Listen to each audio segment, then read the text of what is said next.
நான் சாப்பிட்டா போதும், நான் நல்லா இருந்தா போதும், மற்றவங்களை பத்தி எனக்கு கவலை இல்லை. பிள்ளைகளுக்குள்ள இந்த சுபாவம்லாம் வளரவே கூடாதுங்க. இது தேவ சுபாவம் கிடையாது. இது நீங்க பாருங்க, உங்களுக்கு ஒரு 20 வயசு 30 வயசு, நீங்க வேலைக்கு போயிட்டீங்க, கையில சம்பாரிச்சிட்டீங்க, என்ன 20 வருஷமா நீங்க படிக்கிறதுக்கு உங்க ஃபீஸ்ல இருந்து, உங்க ட்ரெஸ்ல இருந்து, சாப்பாட்டுல இருந்து, தங்குறதுல இருந்து எல்லாம் 100% ஸ்பான்சர்ஷிப் வந்து அப்பா அம்மா தான். இப்போ வேலைக்கு போயிட்டேன், அப்பா அம்மா தானே.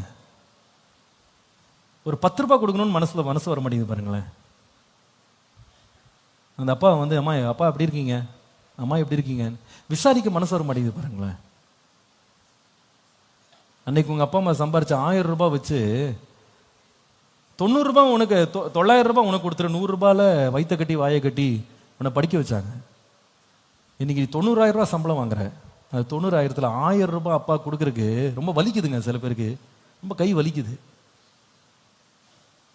கொடுக்காம இருக்கிறதுக்கு அத்தனை நொண்டி சாக்க சொல்றாங்க. எனக்கு அத்தனை கடன், நான் அதை வாங்கணும் இதை வாங்கணும், எனக்கு காசு இல்லை.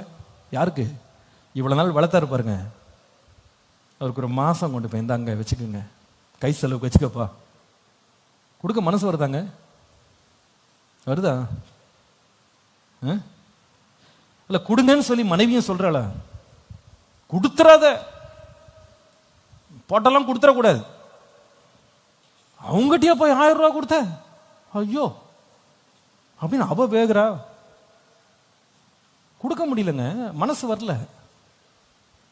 ஏங்க ஒரு காலத்துல கல்யாணம் ஆகி வீட்டுக்கு வந்தீங்க, ஒவ்வொரு நாள் கடைக்கு சுற்றி எல்லாம் வேலையெல்லாம் முடிச்சு வரும்போது மனைவிக்கு என்ன பிடிக்கும்னு கேட்டு அல்லது தெரிஞ்சுக்கிட்டு கையில் ஒரு 50 கிராமுக்கோ ஏதோ ஒரு பொட்டலம் போட்டு, பாவம் அவள் காலிலேருந்து வேலை செய்கிறாளே இதை வாங்கிட்டு போய் கொடுப்போம் அப்படின்னு ஒரு எண்ணம் இருந்துச்சு.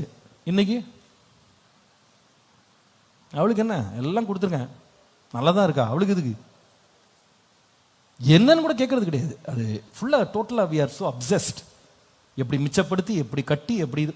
ஏங்க, stop seeking attention for your self, look at others.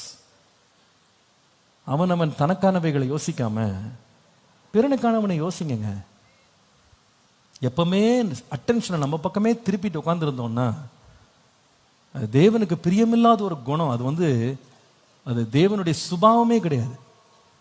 அதுதான்